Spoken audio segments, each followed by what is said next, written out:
Hey, what's up, guys? Welcome to AnTalk, the weekly comic conversation. So today I'm going to go into my full Season 1 Iron Fist review. Now, I'm not going to get too into spoilers, but I will touch on some things that happen later on in the season, so just be prepared for that. But before I give my full opinion, I just want to say sometimes it feels like we live in a world where you either have to love something or you have to hate something. It's all about picking sides. It's okay to be in the middle on things. Maybe a movie or a show wasn't great or it had flaws, but if you can find something in it that it does well or something that appeals to you, then that's great. I feel like Marvel's Iron Fist on Netflix is a great example of that, at least in my opinion.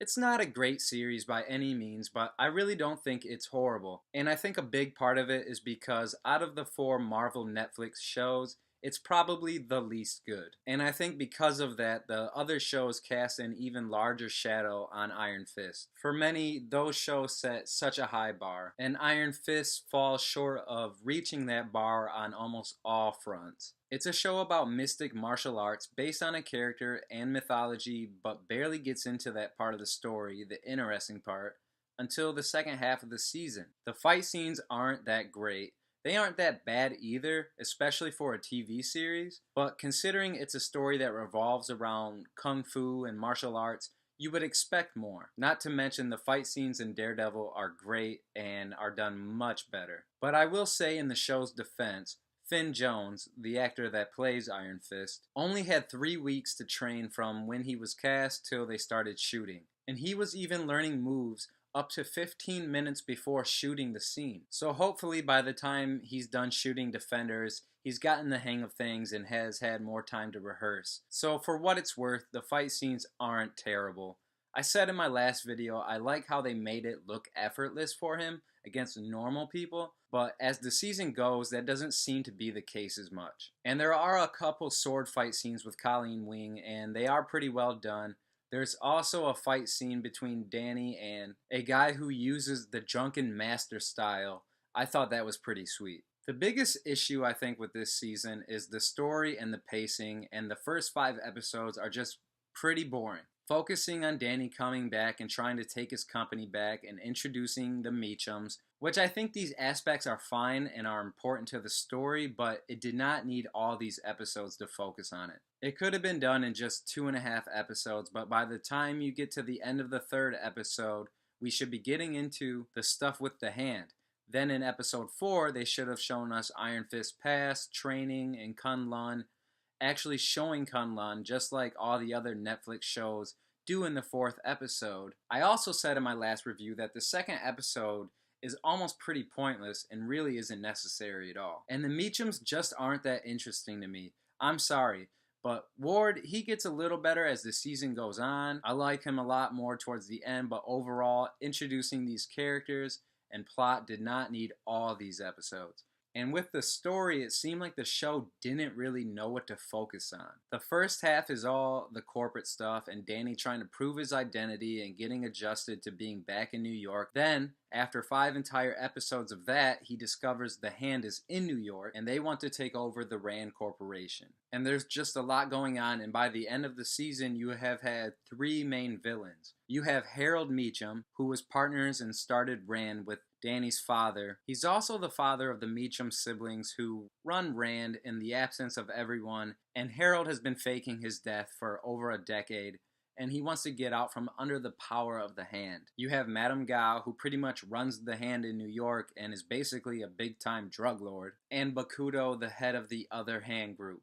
Now, you can do multiple storylines and villains, but it has to be done right, and for most of the season, it doesn't seem like it's done right. Daredevil Season 2 had 2 storylines. It starts off with the Punisher, and then in the second half was all the Elektra stuff, but they did it right. They didn't bounce all over, shifting their focus and attention. They focused on one storyline, then the other, and towards the end they were able to wrap it up together. Daredevil is always the main character, Punisher starts off the antagonist, and when it shifts to the Elektra storyline, the Punisher steps back into the side story with the side characters. Iron Fist is kind of a mesh of different storylines, and the focus on characters is a little disproportionate. For example, you almost forget about a character you haven't seen in 3 episodes, and when they suddenly focus on them, it's kind of jarring. Also, there are points throughout the season where, at least for me, it was unclear what Iron Fist's motives really were. He starts off constantly talking about being the sworn enemy of the Hand and how he has to fight the Hand when he realizes they are infiltrating his company. But it's like, if he took his job so serious in the first place, why did he leave Kun-Lun and his post? I get it was to find out what happened to his father for real, but did he always plan on taking the power of the Iron Fist and just running off with it? Or because he's always talking about how he earned that power? I'm not sure, but if you can simplify it for me, then please do so in the comments. But to get away from so much of the negatives and focus on a little bit more of the positives on this series, I personally do not have a problem with Finn Jones as Danny Rand.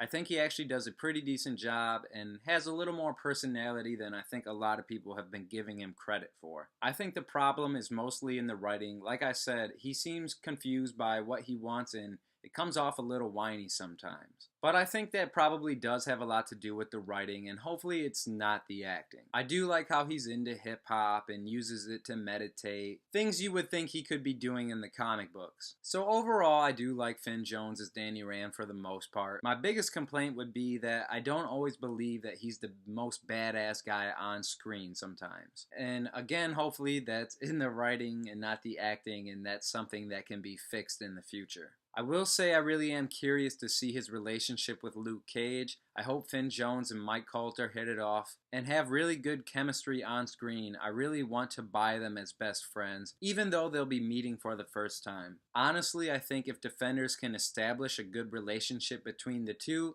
I think that could really save this character. But I don't want to hate on Finn Jones too much. A big plus in this show is the female characters, who are more compelling and more interesting than a lot of the males. Colleen Wing, I like the dynamic she adds and the relationship they establish with her and Danny, especially how things with her play out further in the season. Jessica Henwick is the actress that plays her, one of the Sand Snakes from Game of Thrones, and I think she has a good performance, and her fight scenes are among the best in the show, especially the sword fights. Rosario Dawson is always great as Claire or Night Nurse. I feel like she gets a little more involved each show, and that's great. I think she deserves it for sure at this point. Every time she is on screen, the show is better. And Madame Gao is also a pretty cool character. She's mysterious and really has an on-screen presence. I will say that the second half of the season really is a lot better than the first half, and I wish the whole show felt more like it. But I do like it a lot more when it picks up. More action, and the drama is much more interesting, especially with Bakuto and Davos as they become more prominent characters and their motivations start to be revealed. The fight scenes in one of the last episodes are a lot more entertaining, and even halfway through the episodes, it introduces quite a few plot lines and it almost becomes a mess, but I think it actually does a pretty good job coming together in the end. I definitely think it's a lot better than people are giving it credit for. I like that there's 2 different sides of the Hand involved here. I thought that was pretty interesting and had the potential. Madame Gao is more like the criminal lord, and she gets that, while the other group of the Hand is more self-righteous, and it feels more like a cult. And I like how, being the Iron Fist, Danny realizes how much is asked of that, or how much people want to use that power or use him. I think there's a lot of potential with the storyline of his inner conflict on what does it mean to be the Iron Fist, what his destiny truly should be. Does he do as he's told, or his so-called duty says to stay and protect Kun-Lun? Or is there really more to being the Iron Fist than just that? The problem is the show takes that conflict and it comes off as if Danny's a little whiny or super confused, but I like the concept. I also like the character of Davos.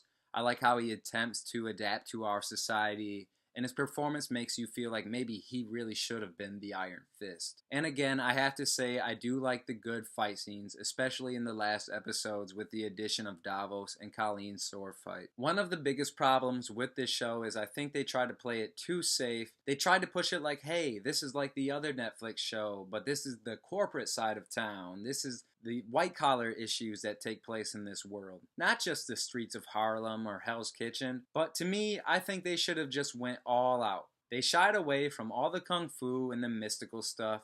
I mean, obviously it was there, but it didn't always feel like the focus. They needed to show us Kunlun, some of the characters there, maybe some flashbacks of Danny training. How did he get to be the Iron Fist? They even should have shown his fight with Sha Lao the Undying Dragon, which is how he became and received the power of the Iron Fist. But yeah, I think they should have went crazy with it, and they barely scratched the surface. If Defenders ends up being good, then they've earned it. I mean, just look at the movies. Since Guardians, Ant-Man, and Doctor Strange have all been successful, it proves that you can go outside the norm and people will still love it and the fans will still embrace it. But hey, those are just my thoughts. Did you like Iron Fist or did you not like Iron Fist? Let me know in the comments below. Overall, I did enjoy the show. Is it great? No. But can we finally get to the Defenders? Yes. And as I've said before, I'm just happy that we live in a world where characters like Power Man and Iron Fist even have a live action show. So this is AnTalk, the weekly comic conversation. Don't forget to like and subscribe. Thanks for watching and take care. Hey guys, did you like this video? If so, don't forget to give it a thumbs up. If you want to see more of my videos, click right here on this icon to become a subscriber. And if you are a subscriber, don't forget to ring that bell so you can stay updated with all my videos. And if you want to see another video just like this one, click right here. And as always, thanks for watching AnTalk, the weekly comic conversation.